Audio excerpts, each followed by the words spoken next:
এই ছোট্ট জীবনে কখনো হতাশ হবেন না।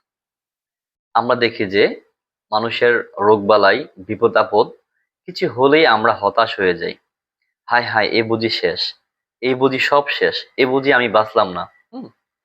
মহান আল্লাহ তাআলা আপনার রিজিক ঠিক করে দিয়েছে আপনার জন্মের আগেই। এবং বিপদ-আপদ দিয়ে মহান আল্লাহ তাআলা আপনাকে আমাকে পরীক্ষা করে। তাই বিপদ-আপদে যতই আসুক ভেঙে পড়বেন না। কখনো হতাশ হবেন না। আল্লাহর কাছে, মহান আল্লাহ তাআলার কাছে মন খুলে চাইতে থাকেন। বিপদে পড়লে সিজদায় চলে যান এবং আল্লাহর কাছে চান। আল্লাহ তাআলা আপনাকে বিপদ-আপদ দিয়ে পরীক্ষা করে। তাই হতাশ হবেন না।